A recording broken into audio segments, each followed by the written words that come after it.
तो दोस्तों आज के इस वीडियो में मैं आप लोगों को S-300 मिसाइलों के दो बड़े फेलियर के बारे में बताऊंगा और दोस्तों ये दोनों ही रिसेंट घटना है। सबसे पहले मैं आप लोगों को बताऊंगा कि कैसे इजराइल के द्वारा सीरिया के एक रिसर्च सेंटर और मिलिट्री फैक्ट्री के ऊपर एयर स्ट्राइक को अंजाम दिया गया, लेकिन रशियन मेड S-300 सिस्टम वहां पे तैनात होने के बावजूद वो इस एयर स्ट्राइक को इंटरसेप्ट करने में नाकाम रहा। जबकि वीडियो के आखिरी हिस्से में आपको ये भी बताऊंगा कि कैसे हाल ही में ही यूरोप के एक देश के द्वारा यूक्रेन को दिया हुआ S-300 मिसाइल सिस्टमों को रशिया ने संपूर्ण ध्वस्त कर दिया। तो डिटेल में इन दोनों विषयों के बारे में जानने के लिए वीडियो के आखिर तक बने रहिए और चैनल को सब्सक्राइब और वीडियो को लाइक जरूर कीजिए। तो दोस्तों हाल ही के कुछ रिपोर्टों में सैटेलाइट इमेजों के बेस पे दावा किया गया कि इजराइल के द्वारा सीरिया के शहर मैसीएफ के अंदर एक मिलिट्री फैक्ट्री और रिसर्च सेंटर के ऊपर एयर स्ट्राइक किया गया और इमेजों के बेस पे यह भी दावा किया जा रहा है कि एयर स्ट्राइक के बाद यहाँ पे काफी अधिक तबाही हुआ है। पर दोस्तों हैरानी का बात यह है कि मैसीएफ शहर असल में वो शहर है जहाँ पे Russian made S-300 missile defence सिस्टमों को सीरिया ने तैनात किया हुआ है। दोस्तों आपके जानकारी के लिए बता दूं कि बताया जा रहा है कि ये घटना असल में 9 अप्रैल 2022 का घटना है और ये मैसीएफ शहर असल में हमा प्रोविंस मतलब वेस्टर्न सीरिया में है।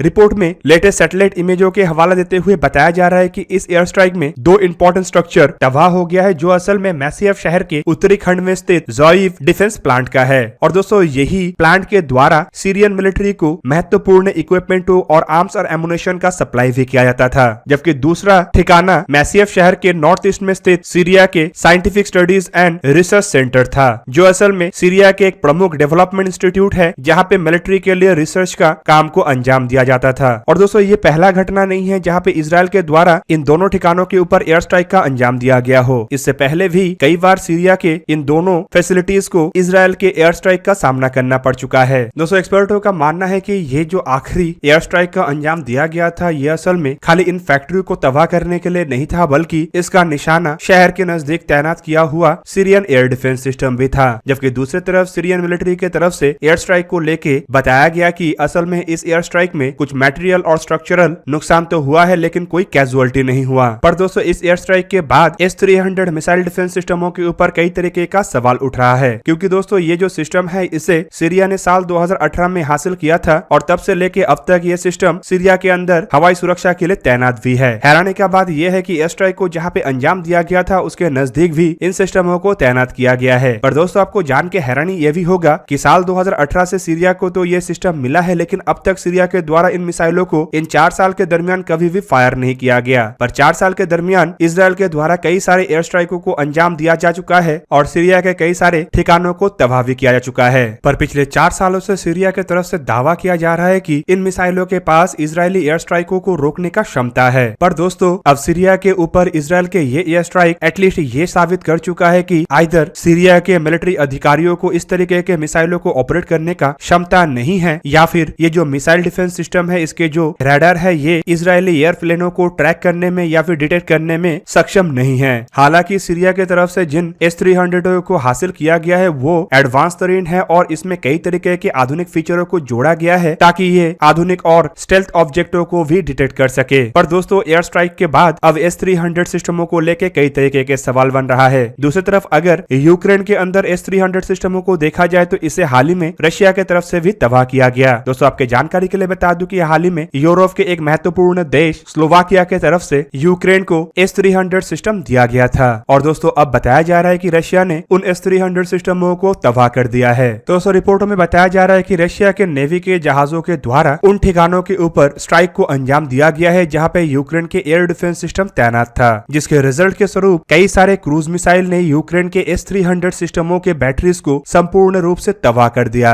और दोस्तों इसे लेके रशिया के मिनिस्ट्री ऑफ डिफेंस की तरफ से भी जानकारी दिया गया है और रशिया के मिनिस्ट्री ऑफ डिफेंस का कहना है कि हाईली प्रिसीजन सी लॉन्च कैलिवर मिसाइलों ने S-300 एयर डिफेंस सिस्टमों को तबाह किया जो कि कीव को यूरोपियन देशों के तरफ से प्रोवाइड किया गया था। दोस्तों इसे लेके एक वीडियो भी जारी किया गया है जहाँ पे साफ दिख रहा है कि किस तरीके से रशिया के द्वारा ताबड़तोड़ क्रूज मिसाइलों को यूक्रेन के ठिकानों के ऊपर दागा गया। दोस्तों इससे दो तरीके के बातों को आसानी से कंक्लूड किया जाता है, जिनमें एक तो ये है कि क्रूज मिसाइलों को डिटेक्ट कर पाना कितना मुश्किल है, जबकि दूसरी तरफ ये भी साबित होता है कि इस तरीके स्ट्राइक असल में एयर डिफेंस सिस्टमों को किस तरीके से सरप्राइज कर सकता है। दोस्तों रिपोर्टों में ये भी दावा किया जा रहा है कि असल में रशिया की तरफ से कैलिवर मिसाइलों का इस्तेमाल करके जिन ठिकानों को निशाना बनाया गया उनमें मिकोलायव रीजन और खार्किव रीजन है। रिपोर्ट में ये भी बताया जा रहा है कि मिकोलायव रीजन के स्टारोबोब्दानोव्का में S-300 मिसाइल डिफेंस डिफेंस सिस्टमों को तैनात किया गया था, जबकि खार्किव रीजन के चुगवेव एयरफील्ड में इन मिसाइलों को तैनात किया गया था। दोस्तों हाल ही में ये भी जानकारी दिया गया था कि यूरोप के देश स्लोवाकिया के तरफ से यूक्रेन को S-300 मिसाइल डिफेंस सिस्टमों को सप्लाई किया गया है, पर यूक्रेन के अंदर जिस S-300 सिस्टम को तबाह किया गया है वो असल में स्लोवाकिया के तरफ से ही प्रोवाइड किया गया था कि नहीं, इसे लेके रशिया के मिनिस्ट्री ऑफ डिफेंस के तरफ से भी अभी तक कोई कंफर्मेशन नहीं आया है। हालांकि स्लोवाकिया के तरफ से बताया जा रहा है कि ये सिस्टम स्लोवाकिया के S-300 सिस्टम नहीं है, पर दोस्तों ये संभावित स्लोवाकिया के नहीं बल्कि यूरोप के किसी अन्य देश के मिसाइल डिफेंस सिस्टम भी हो सकता है, जिसे यूरोप के उस देश के द्वारा यूक्रेन को सप्लाई किया गया हो। और यहाँ पे संभावनाएं बुल्गारिया का काफी अधिक है, क्योंकि स्लोवाकिया के बाद यूरोप के बुल्गारिया ही एकमात्र ऐसा देश है जो S-300 सिस्टमों का इस्तेमाल करता है। स्लोवाकिया के तरफ से तो ऑलरेडी इन सिस्टमों को यूक्रेन के हवाले किया गया है, लेकिन बुल्गारिया अभी तक इन सिस्टमों को यूक्रेन के हवाले किया है कि नहीं, इसका कोई पक्का जानकारी बुल्गारिया के तरफ से अब तक नहीं दिया गया। पर काफी संभावनाएं हो सकता है कि बुल्गारिया सीक्रेटली इन सिस्टमों को यूक्रेन को दिया होगा, क्योंकि यूनाइटेड स्टेट ऑफ अमेरिका के तरफ से बुल्गारिया के लिए पेट्रियट सिस्टमों को प्रोवाइड किया गया है, जिससे संभावनाएं बढ़ जाता है कि बुल्गारिया इन सिस्टमों को यूक्रेन को दिया होगा।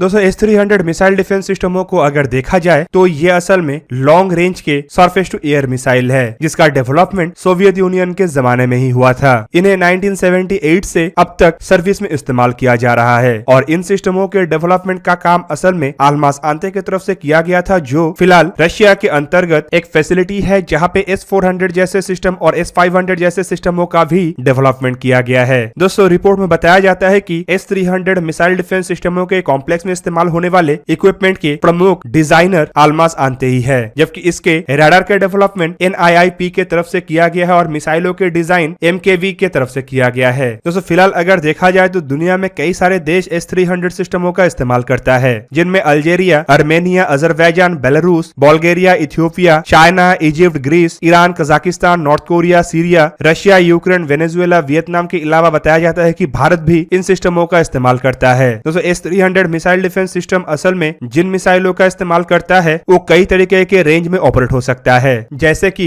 5V55K और 5V55R 47 किलोमीटर से लेकर 75 किलोमीटर तक टारगेट को निशाना बना सकता है, जबकि 5V55R और 5V55KD 75 से 90 किलोमीटर रेंज वाला मिसाइल है। 5V55U 150 किलोमीटर और 40N6 भी 150 किलोमीटर रेंज वाला मिसाइल है। 48N6 P01 195 किलोमीटर और 9M82 13 से 100 किलोमीटर रेंज वाला मिसाइल है। 9M83 6 से 75 किलोमीटर तक रेंज में काम कर सकता है, जबकि 9M83ME 200 किलोमीटर तक काम कर सकता है। 9M96E1 40 किलोमीटर रेंज वाला मिसाइल है, जबकि 9M96E2 120 किलोमीटर रेंज वाला मिसाइल है। वहीं पे बताया जाता है कि साल 1999 में डेवलप किया हुआ 9M96E1 और E2 असल में S-400 सिस्टम या फिर कहे तो S-300 के एडवांस वेरिएंट में इस्तेमाल होता है, और साल 2000 में डेवलप किया हुआ 40N6 मिसाइल जो कि 400 किलोमीटर रेंज वाला मिसाइल है, ये केवल मात्र S-400 में ही इस्तेमाल होता है। तो दोस्तों ये था आज का वीडियो। अगर आपको वीडियो अच्छा लगा तो लाइक कीजिए और मेरे चैनल को सब्सक्राइब कीजिए और साथ में बना हुआ बेल आइकन को भी प्रेस कर दीजिए ताकि आप मेरा वीडियो देख पाए सबसे पहले। जय हिंद।